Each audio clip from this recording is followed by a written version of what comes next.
Good evening student, स्वागत है आपका अपने YouTube channel the way of chemistry पर। आज फिर हम लोग चर्चा करेंगे कुछ इंपॉर्टेंट ऑब्जेक्टिव क्वेश्चंस के बारे में। पहला क्वेश्चन है मोर लवण।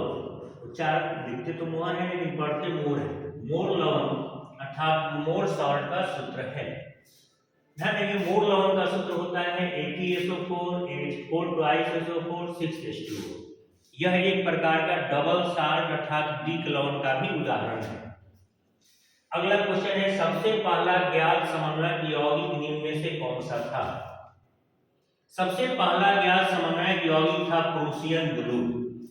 प्रूसियन ब्लू जिसका सूत्र होता है A4 APCN6 थ्राइस।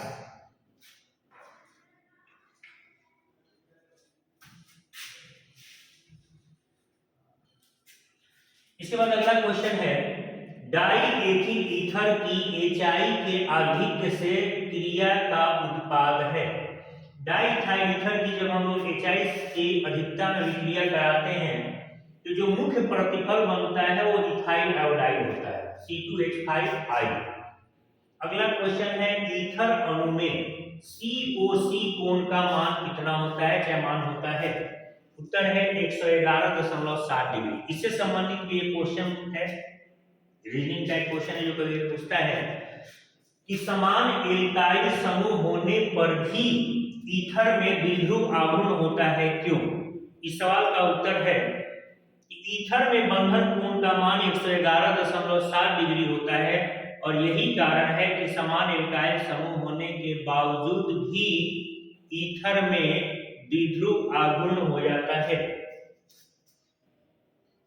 तो इसको ठीक करते चलते हैं। अगला क्वेश्चन है ईथर अणु में, इसका क्वेश्चन का उत्तर है 111.7 डिग्री COC बंधन कोण का मान। ठीक, उसके अगला क्वेश्चन है एक द्रव को एथेनॉल में मिश्रित करने पर, एथेनॉल का सूत्र होता है C2H5OH। एक द्रव को एथेनॉल में मिश्रित करने पर एक चेक करने के बाद एक बूंद शांत H2SO4 मिलाया गया, एक फलों जैसी गंध वाला यौगिक निर्मित हुआ।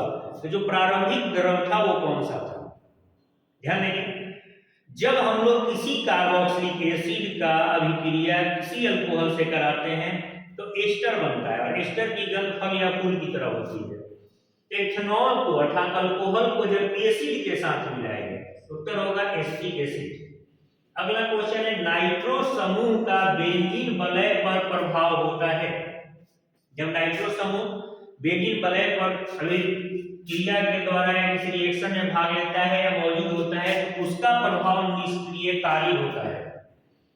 एनिलीन में बेंजीन वलय से जुड़े NH2 समूह का रक्षण किया जाता है। मतलब कौन सा रिएक्शन इनमें से होगा तो NH2 समूह बना रहेगा। उत्तर होगा एसिटाइलकरण या एल्काइलकरण। ऐसा करने से NH2 समूह भी रहेगा और एसिटाइल ग्रुप जुड़ेगा या फिर एल्काइल आने पर एल्काइल ग्रुप जुड़ेगा। अगला क्वेश्चन है एक प्राकृतिक बहुलक में संरचनात्मक इकाई मिलती है। प्राकृतिक बहुलक का एक उदाहरण है प्राकृतिक रबर, और प्राकृतिक रबर में पाया जाता है पॉलीआइसोप्रोपीन या आइसोप्रीन, पॉलीआइसोप्रीन। तो आइसोप्रीन के कई अणु जुड़ते हैं तो पॉलीआइसोप्रीन बनता है जो प्राकृतिक रबर है। और ये प्राकृतिक बहुलक के बारे में पूछा है तो प्राकृतिक रबर भी एक प्रकार का प्राकृतिक बहुलक है। अगला क्वेश्चन है संघनन बहुलीकरण से बनता है। इनमें से कौन संघनन बहुलीकरण से बनता है। उत्तर है नोवोलाइट। नोवोलाइट बेकेलाइट की तरह का ही एक प्लास्टिक है। इसको भी फिनॉल के डेरिवेटिव्स या फिर फिनॉल के साथ और फॉर्मेल्डिहाइड के साथ अभिक्रिया करके बनाते हैं। इस रिएक्शन में इसके साथ साथ जल भी बनता है। और संघनन का मतलब होता है कि एक ऐसा बहुलीकरण अभिक्रिया है जिसमें बहुलक के साथ जल या अन्य कुछ अणु भी बनते हैं। इसमें भी जल बनता है। नायलॉन 6 बनाने में कैप्रोलैक्टम से जब नायलॉन 6 बनाते हैं तो भी जल बनता है। बेकेलाइट बनने के दौरान भी बेकेलाइट बनने के साथ साथ जल बनता है। इसका भी मोनोमर होता है फिनॉल और फॉर्मेल्डिहाइड। नायलॉन 6 का मोनोमर होता है कैप्रोलैक्टम। लेकिन इन तीनों के साथ जल बनता है, इसलिए उत्तर हो जाएगा सभी। द्विसंगरण का मतलब ही होता है कि साथ में कोई और अणु बने, जैसे जल, अमोनिया इत्यादि।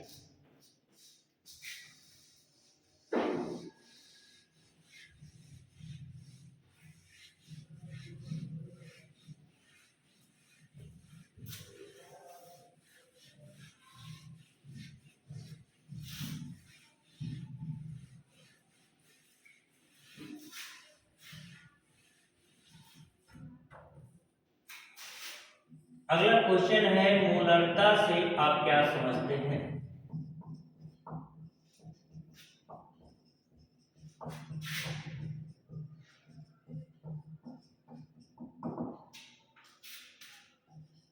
उत्तर है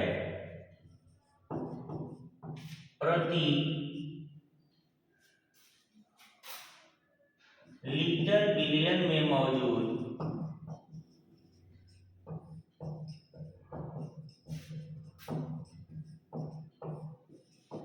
विलेय के मोलों की संख्या को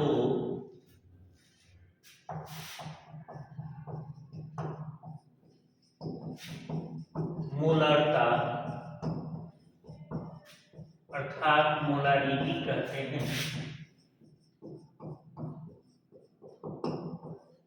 इसे कैपिटल एम से सूचित किया जाता है।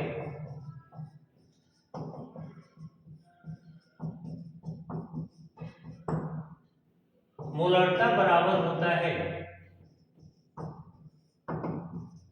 विलेय के मोलों की संख्या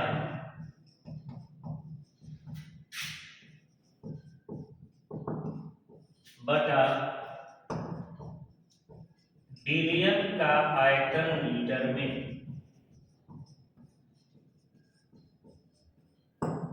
ध्यान देंगे मोलरता।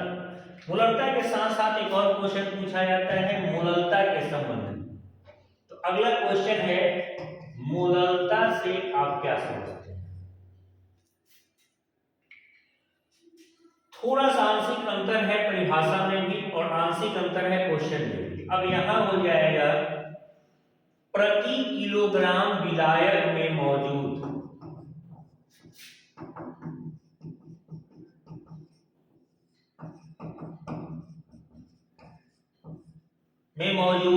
विलेय के मोलों की संख्या को मोलरता कहते हैं और मोलरता का अंग्रेजी होता है मोलारिटी।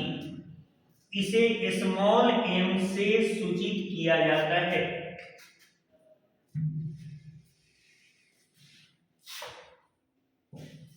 मोलरता बराबर विलेय के मोलों की संख्या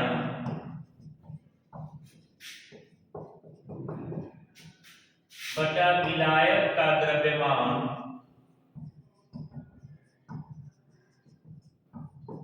किलोग्राम में।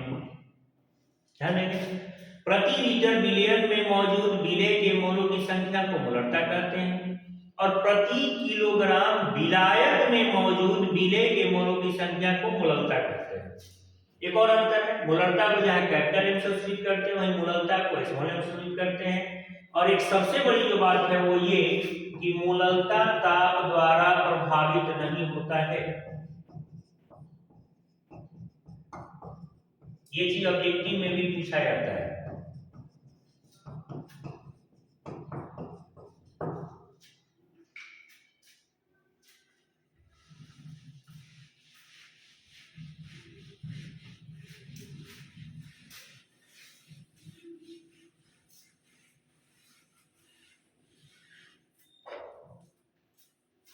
अगला क्वेश्चन है,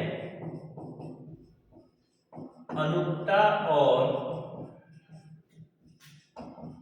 कोटि में अंतर स्पष्ट करें।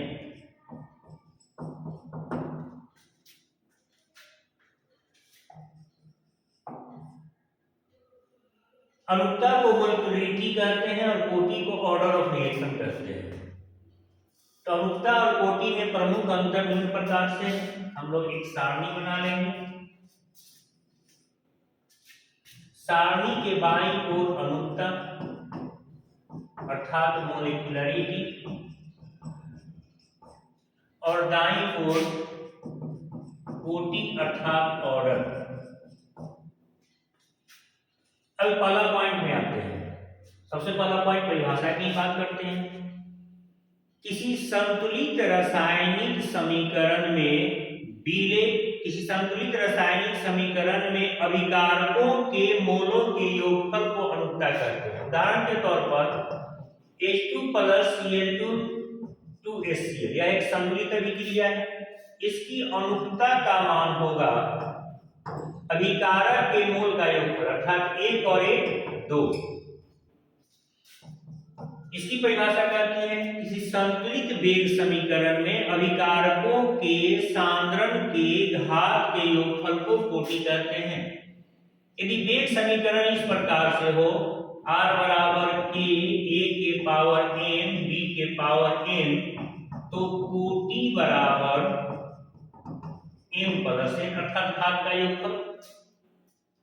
तो जो भी वेग समीकरण में घात का योगफल होगा उसको कोटि कहेंगे और संतुलित समीकरण में जो अभिकारक के मोल का योगफल होगा उसे हम लोग अनुक्ता कहेंगे। इसके पीछे एक है और इसके पीछे भी एक, दोनों अभिकारक है, 1 और 1 2। दूसरी बात है अनुक्ता में यह सैद्धांतिक मान है, जबकि कोटि जो होता है वो प्रायोगिक मान है। एक अंतर हो गया कि अनुक्ता सैद्धांतिक मान है और कोटि प्रायोगिक मान है। इसके बाद अगला पॉइंट कहता है कि अनुक्ता का मान शून्य नहीं हो सकता, लेकिन कोटि का मान शून्य हो सकता है। अनुक्ता ऋणात्मक नहीं हो सकती है, जबकि कोटि का मान ऋणात्मक हो सकता है। अनुक्ता भिन्नान नहीं हो सकती है, जबकि कोटि का मान भिन्नान हो सकता है। यह इनमें प्रमुख अंतर है। एक अगला प्रमुख क्वेश्चन है ब्राउनियन गति।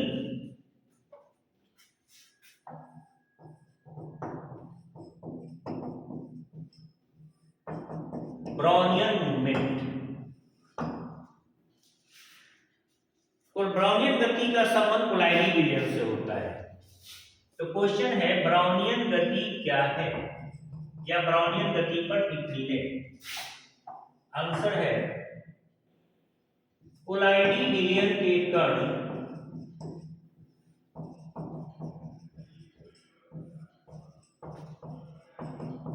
विभिन्न दिशाओं में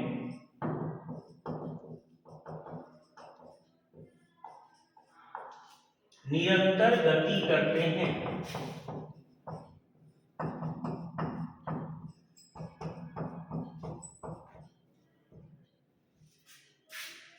यह घटना ब्राउनियन गति कहलाती है।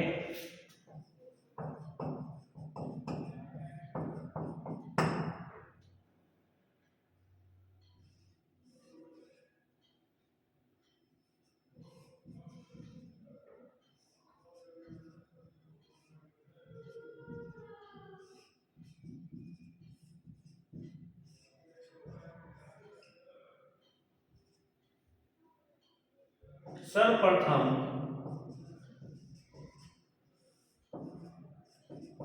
इसे रॉबर्ट ब्राउन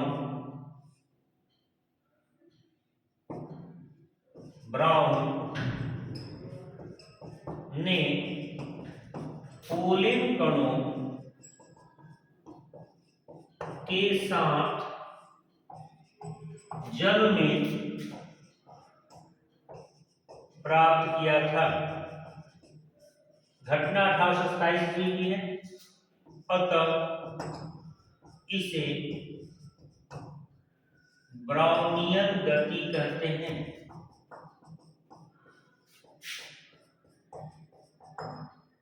ऑप्शन और भी जोड़ सकते हैं कि ब्राउनियन गति का प्रमुख कारण कोलाइडी विलयन पर आवेश का उत्पन्न होना है। कोलाइडी विलयन के जो कण होते हैं आवेशित होते हैं, इसे जीटा विभव भी हम लोग कहते हैं और वही इसका सबसे बड़ा कारण होता है। ये डायरेक्शन किसी भी डायरेक्शन में दर्शाया जा सकता है कि कोलाइडी विलयन के जो कण हैं वो विभिन्न दिशाओं में निरंतर गति करते हैं।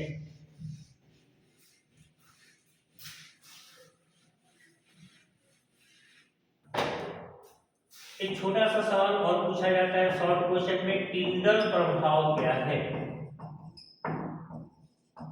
What is Tyndall effect? Brownian गति और टिंडल प्रभाव प्ले लिस्ट खोल करके आप सरफेस केमिस्ट्री चैप्टर में भी देख सकते हैं, वहां पर भी डिटेल में इसके बारे में क्लास लिया गया है पूर्व में। ऐसे संक्षेप में एग्जामिनेशन पॉइंट ऑफ व्यू से हम लोग चर्चा कर रहे हैं। तो टिंडल प्रभाव का आंसर होगा कि जब कोई कोलाइटी विलयन से होकर प्रकाश की किरण को गुजारा जाता है तो कोलाइटी विलयन के कण प्रकाश का प्रकीर्णन करते हैं और स्वयं चमकने लगते हैं। यह घटना टिंडल प्रभाव कहलाती है। अंधेरे कमरे में छोटे से छिद्र द्वारा आ रही रोशनी में धूल कणों का चमकना टिंडल प्रभाव का सबसे अच्छा उदाहरण है। इसे अवलोकित करने के लिए सिगमोंडी और स्लिंटॉप नामक वैज्ञानिकों ने अल्ट्रा माइक्रोस्कोप का निर्माण किया था। चूंकि यह घटना सबसे पहले टिंडल ने खोजा था, इसलिए उन्हीं के नाम पर इस प्रभाव का नाम रखा गया टिंडल प्रभाव। इससे संबंधित एक सवाल और पूछा जाता है, क्या होता है जब किसी प्रकाश के पुंज को कोलाइटी विलयन से गुजारा जाता है? उत्तर होगा, जब किसी प्रकाश के पुंज को कोलाइटी विलयन से गुजारा जाता है तो कोलाइटी विलयन के कण प्रकाश का प्रकीर्णन करते हैं और स्वयं चमकने लगते हैं। यह घटना टिंडल प्रभाव कहलाती है। यदि क्लास पसंद आया हो तो इसे लाइक करें, इसे ज़्यादा से ज़्यादा शेयर करें और चैनल को आपने अभी तक सब्सक्राइब नहीं किया है तो सब्सक्राइब करें। धन्यवाद।